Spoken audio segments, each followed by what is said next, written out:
Hello student, welcome to lesson planner channel. তো আগের ক্লাসে আমরা শেষ করেছিলাম ল্যামার্কবাদ এবং ডারউইনবাদ। তো আজকে তাদের মধ্যে একটু পার্থক্য দেখি।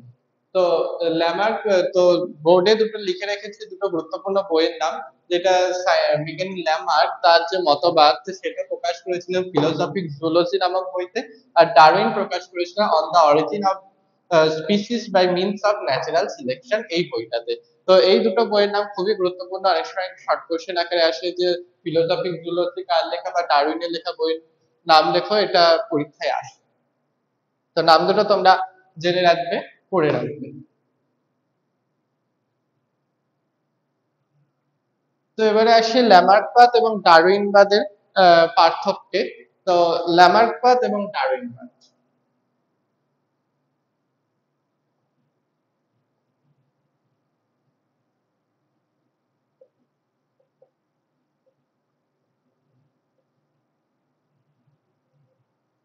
ল্যামার্কিজম এবং ডারউইনিজম। তো ল্যামার্ক কি বলেছেন? ল্যামার্ক বলেছিলেন হচ্ছে অঙ্গের ব্যবহার অব্যবহার সূত্র এবং অর্জিত বৈশিষ্ট্যের বংশানুসরণ, এই দুটোই ছিল ল্যামার্কবাদের মূল প্রতিপাদ্য বিষয়। আর ডারউইনবাদের মূল প্রতিপাদ্য বিষয় কি ছিল আমরা আগের ক্লাসে পড়েছি, যে ছিল হচ্ছে অস্তিত্বের জন্য সংগ্রাম, তারপরে যোগ্যতমের উদ্বর্তন এবং তারপরে নতুন প্রজাতির সৃষ্টি। তো সেটাই আমরা লিখবো। তো এদের ক্ষেত্রে ছিল, এনার মূল বক্তব্য ছিল হচ্ছে যে প্রকৃতির সাথে জীব সামঞ্জস্যপূর্ণ অবস্থায় অবস্থান করে।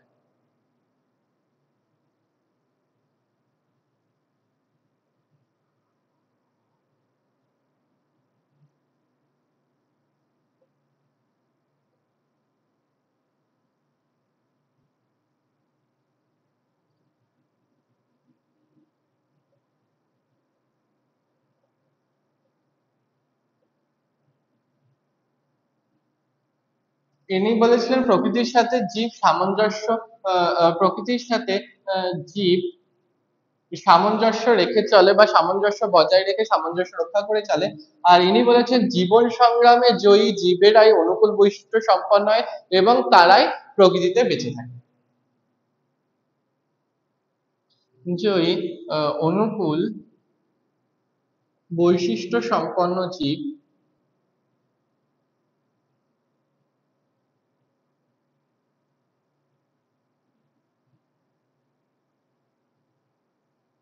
অনুকূল বৈশিষ্ট্য, জীবন সংগ্রামে জয়ী অনুকূল বৈশিষ্ট্য সম্পন্ন জীবরাই প্রকৃতিতে বেঁচে থাকে। যেহেতু ওই অনুকূল সম্পন্ন বৈশিষ্ট্য সম্পন্ন জীব, সেখান থেকে নতুন যোগ্যতমের উদ্বর্তন হচ্ছে, সেখান থেকে নতুন প্রজাতির সৃষ্টি হচ্ছে। তো এইভাবে জীবরা, অনুকূল বৈশিষ্ট্য সম্পন্ন জীবরা প্রকৃতিতে বেঁচে থাকছে। কিন্তু ল্যামার বলছেন যে অঙ্গের অব্যবহার, ব্যবহার অব্যবহার সূত্রের মাধ্যমে বলছে প্রকৃতির সাথে তারা সামঞ্জস্য বজায় রেখে চলে। তো ইনি নিষ্ক্রিয় অঙ্গ সম্পর্কে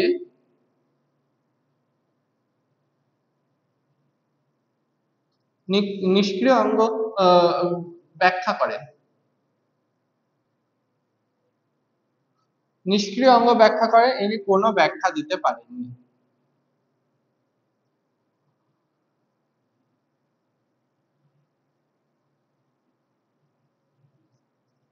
তাই কি নিষ্ক্রিয় অঙ্গ সম্পর্কে ব্যাখ্যা করেন কিভাবে? ওই যে অঙ্গের ব্যবহার অব্যবহার সূত্র, অর্থাৎ যে অঙ্গ যে পরিবেশে বেশি ব্যবহৃত হচ্ছে বা বেশি উপযুক্ত, সেই অঙ্গগুলোই ডেভেলপ করছে, আকারে বৃদ্ধি পাচ্ছে, শক্ত সমর্থ হচ্ছে, মজবুত হচ্ছে, সেটাই অঙ্গের ব্যবহার অব্যবহার সূত্রের মাধ্যমে পরবর্তী প্রজন্ম সেটাই হচ্ছে, ফলে সেই অঙ্গটারই ইয়ে হচ্ছে, বিকশিত হচ্ছে সেই অঙ্গটাই।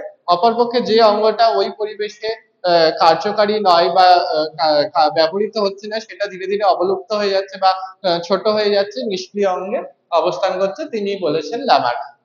এবং ডারউইন এই ব্যাপারে কোনো ব্যাখ্যা দিতে পারেননি যে আহ, নিষ্ক্রিয় অঙ্গ বা নিষ্ক্রিয় অঙ্গ কিভাবে সৃষ্টি হচ্ছে, এই ব্যাপারে কোনো ব্যাখ্যা দিতে পারেননি। তিনি প্রকরণ সম্পর্কে কোনো ব্যাখ্যা দিতে পারেননি।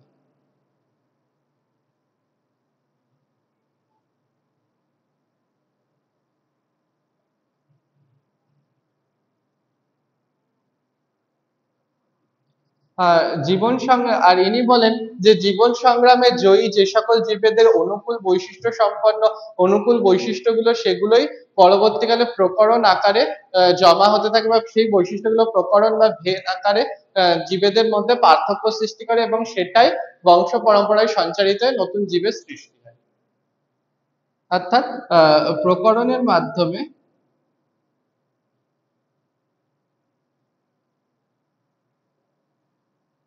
নতুন জীবের সৃষ্টি, প্রকরণের মাধ্যমে নতুন জীবের সৃষ্টি তিনি বলেন।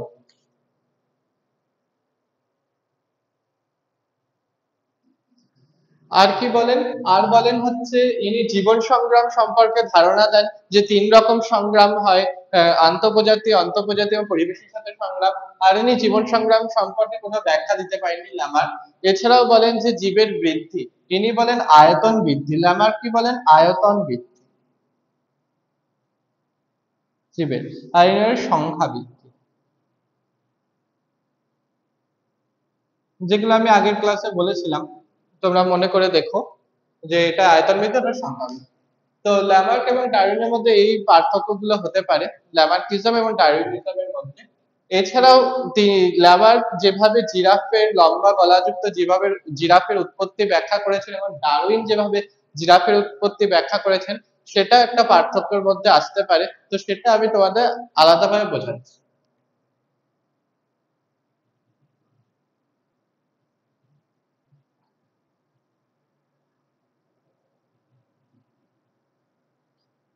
তো আহ, ল্যামার্ক কি বলেন, জিরাফের উৎপত্তি ল্যামার্ক অঙ্গের ব্যবহার অপব্যবহার সূত্র এবং অর্জিত বৈশিষ্ট্যের বংশানুসরণ, এইভাবে এই দুই মতবাদের উপর ভিত্তি করে জিরাফের উৎপত্তি ব্যাখ্যা করেন। তো তিনি কিভাবে ব্যাখ্যা করেন, যে তিনি বলেছিলেন যে তৎকালীন সময় বা সেই পরিবেশে পৃথিবীতে শুধুমাত্র ছোট গ্রীবাযুক্ত জিরাফরাই বসবাস করত, এবং তারা ধীরে ধীরে উঁচু ডালের বা উঁচু গাছের পাতা খাদ্য হিসেবে গ্রহণ করার ফলে তাদের গ্রীবা ধীরে ধীরে মানে গলার ব্যবহার হয়েছে এবং সামনের অগ্রপদেরও ব্যবহার হয়েছে, এবং ফলে এই ব্যবহার হতে হতে এক জমি থেকে অপর জমিতে এরকম অনেক বংশ ধরে ব্যবহার হতে হতে তাদের গলাটা বর্তমানে দীর্ঘ গলাযুক্ত জিরাফে পরিণত হয়েছে, যাদের সামনের পা দুটো অনেক লম্বা, গলাও অনেক লম্বা, দীর্ঘ গ্রীবাযুক্ত জিরাফে পরিণত হয়েছে। কিন্তু ডারউইন কি বলেছেন, ডারউইন বলেছেন যে তৎকালীন সময়ে লম্বা গলাযুক্ত জিরাফ এবং ক্ষুদ্র গলাযুক্ত জিরাফ উভয় জিরাফই বসবাস করত, এবং তাদের মধ্যে যেহেতু জীবন সংগ্রামে লম্বা গলাযুক্ত জিরাফরাই মানে জয়ী হয়, যেহেতু তারা উঁচু গাছের পাতা খাদ্য হিসাবে গ্রহণ করতে সক্ষম, এবং যেহেতু তৃণভূমির সংখ্যা কমতে থাকার ফলে তারা উঁচু গাছের পাতা খাদ্য হিসেবে গ্রহণ করছে, সেক্ষেত্রে ছোট গ্রীবাযুক্ত জিরাফ সেই কম্পিটিশন বা সেই সংগ্রামে পেরে উঠছে না, ফলে তারা কালের নিয়মে হারিয়ে যাচ্ছে, এবং যে দীর্ঘ গ্রীবাযুক্ত জীবের ফের যে প্রকরণটা, সেটাই পরবর্তী যে বংশ মাধ্যমে পরবর্তী বংশে সঞ্চারিত হতে হতে বর্তমানে দীর্ঘ গ্রীবাযুক্ত জিরাফের সৃষ্টি করেছে। এইভাবে ল্যামার্ক যে দীর্ঘ গ্রীবাযুক্ত জিরাফের উৎপত্তি ব্যাখ্যা করেছেন, এবং ডারউইন তার মতবাদ অনুসারে দীর্ঘ গ্রীবাযুক্ত জিরাফের উৎপত্তি ব্যাখ্যা করেছে। এটা তোমাদের বইতেও আছে, তোমরা একটু পড়ে নিও। এবারে আসি যে ক্রিটিসিজম নিয়ে একটু আসি, যে ল্যামার্কের ত্রুটিগুলো কি ছিল।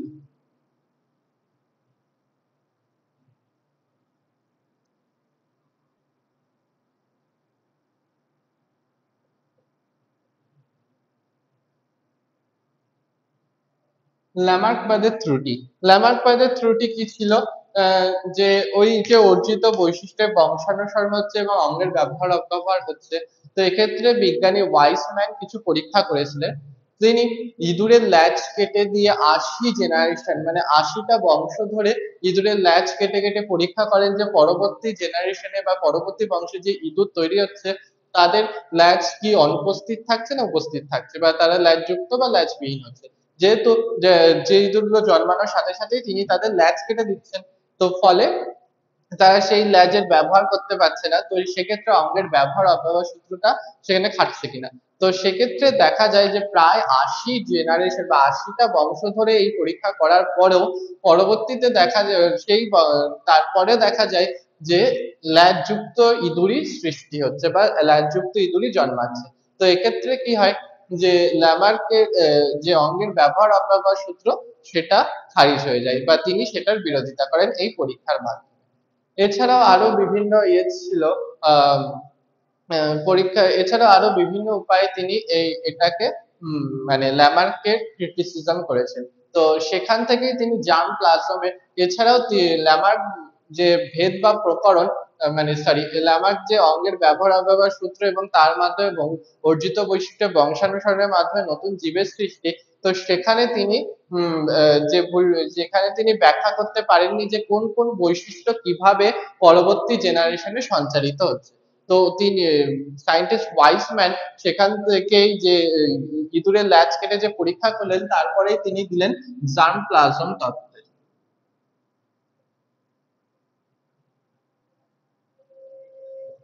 জার্ম প্লাজম তত্ত্বের আহ, আহ, মতবাদ জার্ম প্লাজম তত্ত্ব কে করলেন?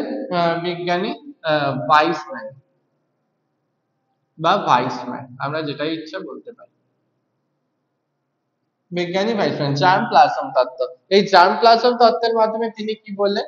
জার্ম প্লাজম তত্ত্বের মাধ্যমে বললেন যে এই যে বৈশিষ্ট্য সমন্বিত দুই রকমের কোষ হয়, একটা সোমাটিক কোষ বা দেহকোষ, একটা গ্যামেট বা জনন কোষ। যে সকল বৈশিষ্ট্য বা নতুন বৈশিষ্ট্য গ্যামেট বা জনন কোষে পুঞ্জীভূত হয় সেই সকল বৈশিষ্ট্যটাই পরবর্তী জেনারেশনে সঞ্চারিত হয়। এক জেনারেশন থেকে পরবর্তী জেনারেশনে বৈশিষ্ট্যরা শুধুমাত্র গ্যামেট কোষ বা জনন কোষের মাধ্যমে সঞ্চারিত হয়। এইভাবেই তিনি জার্ম প্লাজম তত্ত্বের মতবাদ প্রকাশ করলেন এবং অঙ্গের ব্যবহার অব্যবহার সূত্রকে নস্যাৎ করলেন। এটা গেল ল্যামার্কবাদের ত্রুটি। এছাড়া ডারউইনের কিছু ত্রুটি আছে। ডারউইনবাদের ত্রুটি,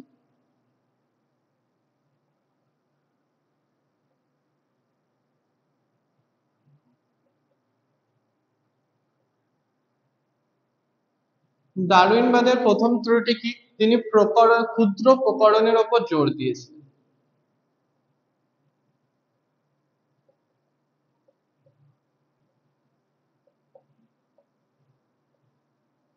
ক্ষুদ্র প্রকরণের ওপর জোর দিয়েছিলেন, কিন্তু এই ক্ষুদ্র ক্ষুদ্র প্রকরণগুলো যেগুলো পরবর্তীকালে দেখা যায় যে নতুন প্রজাতির সৃষ্টিতে কোনো ভূমিকা রাখে না। এছাড়াও তিনি প্রকরণের আহ, আহ,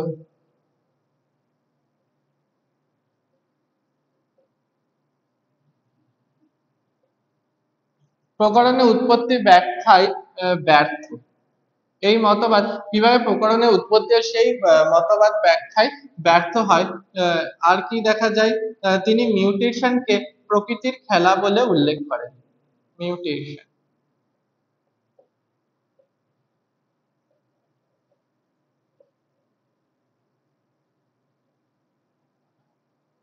মিউটেশনকে তিনি প্রকৃতির খেলা বলে তাচ্ছিল্য করেন। আর কি বলেন? আর হচ্ছে এই মিউটেশন যে নতুন প্রজাতির সৃষ্টিতে ভূমিকা রাখতে পারে সেটা তিনি ব্যাখ্যা করতে পারেননি এবং একে প্রকৃতির খেলা বলে উড়িয়ে দেন। তো এখান থেকেই কি হয়? নিউ ডারউইনিজমের সৃষ্টি হয়। যে এখনকার যে তারপরে এই ডারউইনের যারা সমর্থক ছিলেন তারাই জেনেটিক্স এর আবহে বা জেনেটিক্স এর আলোকে ডারউইনের মতবাদকে নতুন ভাবে প্রকাশ করেন, যেটা নিও ডারউইনিজম নামে পরিচিত।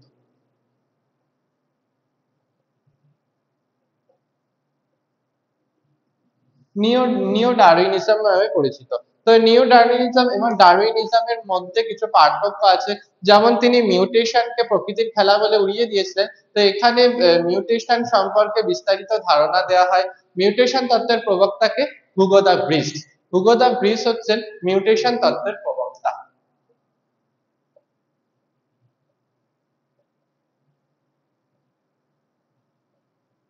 মিউটেশন তত্ত্বের প্রবক্তা হচ্ছেন হুগো দা ব্রিস। মিউটেশন সম্পর্কে ধারণা দেওয়া হয়। তারপরে আর কি করা হয়? প্রকরণ সম্পর্কে ধারণা দেওয়া হয়, কিভাবে প্রকরণ এক জেনারেশন থেকে অন্য জেনারেশনে সেখানে জেনেটিক্স এর আলোকপাতে সেটাকে ব্যাখ্যা করা হয়, যে কিভাবে এক জেনারেশন থেকে অন্য জেনারেশনে যাচ্ছে প্রকরণ গুলো এবং যে গ্যামেটের প্রকরণ গুলোই যাচ্ছে নতুন প্রজাতির সৃষ্টিতে ভূমিকা রাখছে সেই বিষয়ে আলোকপাত করা হয়। তো অর্থাৎ ডারউইনিজমের ত্রুটিগুলিকে মুক্ত করে নতুন ভাবে সেটাকে প্রকাশ করা হয়। এটা হচ্ছে নিও ডারউইনিজম।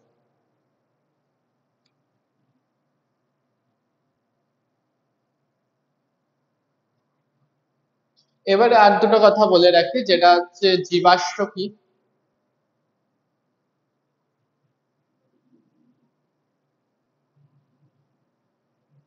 জীবাশ্ম, জীবাশ্ম কি আমরা সকলেই জানি, যেটা হচ্ছে কোনো প্রাণী বা উদ্ভিদের দেহ মাটির নিচে চাপা পড়ে মাটির চাপে সেটা সেই উদ্ভিদ বা প্রাণীর দেহাবশেষের ছাপ বা দেহাবশেষ যখন প্রস্তরে রূপান্তরিত হয়, সেটাকে বলা হচ্ছে জীবাশ্ম। সেই জীবাশ্ম এছাড়াও সেই প্রাণী বা উদ্ভিদের দেহাবশেষের ছাপ পাওয়া যেতে পারে বা দেহাবশেষের কিছু অংশ পাওয়া যেতে পারে, সেটা জীবাশ্ম।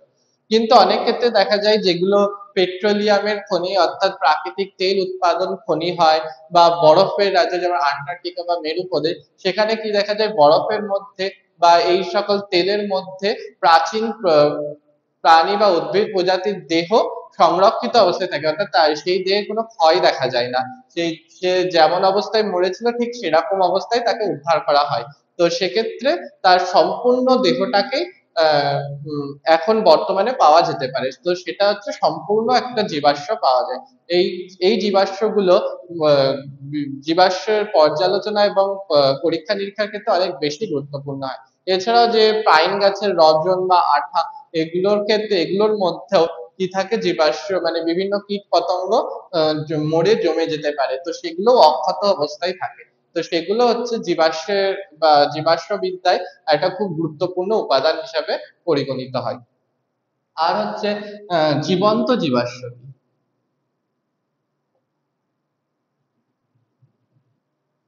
জীবন্ত জীবাশ্ম, জীবন্ত জীবাশ্ম হচ্ছে যে সকল জীব মানে উদ্ভিদ বা প্রাণী যাই হোক না কেন সুদূর ভবিষ্যতে বা সরি সুদূর অতীতে উৎপত্তি লাভ করেছে, মানে অনেক আদি পরিবেশে উৎপত্তি লাভ করেও বর্তমানে এখনো বেঁচে আছে, তো তাদের বলা হয় জীবন্ত জীবাশ্ম। জীবন্ত জীবাশ্মের উদাহরণ কি তোমরা সবাই দেখো আশেপাশে, সেটা হচ্ছে তোমাদের বাড়িতেও আছে, সেটা হচ্ছে আরশোলা। আরশোলা কিন্তু একটা জীবন্ত জীবাশ্ম বা জীবন্ত জীবাশ্মের উদাহরণ। এরা কিন্তু সেই ডাইনোসরের আমলে উৎপত্তি লাভ করেছিল, এখনো তারা বর্তমানে বেঁচে আছে। তো এই রকম জীবন্ত জীবাশ্ম যুক্ত প্রাণীরা বর্তমান পরিবেশে কিভাবে মানিয়ে নিয়েছে সেই পর্যালোচনা করেও সেই পর্যালোচনাটাও জীবাশ্মবিদ্যার একটা গুরুত্বপূর্ণ উপাদান। তো যেটা এই জীবাশ্মবিদ্যাটা যেটা জৈব অভিব্যক্তির মতবাদকে প্রমাণ করতে বা মতবাদকে বোঝাতে অনেক সাহায্য করে। কিভাবে অভিব্যক্তি হয়েছে, কিভাবে বংশক্রমে বংশ পরম্পরা এক জীব থেকে নতুন জীবের সৃষ্টি হয়েছে, সেগুলোই জীবাশ্ম গঠিত প্রমাণ থেকে আমরা প্রমাণ করতে পারি বা উপলব্ধি করতে পারি। তো আজকের ক্লাস এই অবধি, পরের দিন আমরা এই অভিব্যক্তির মতবাদের সপক্ষে বিভিন্ন প্রমাণ, জীবাশ্ম গঠিত প্রমাণ হোক, অঙ্গসংস্থানিক প্রমাণ হোক, এই প্রমাণগুলো সম্পর্কে একটু আলোচনা করবো। তো তোমরা পড়তে থাকো, ল্যামার্কিজম ডারউইনিজম পড়ো, ভালো করে বোঝার চেষ্টা করো। তো আজকে এই অবধি, টাটা।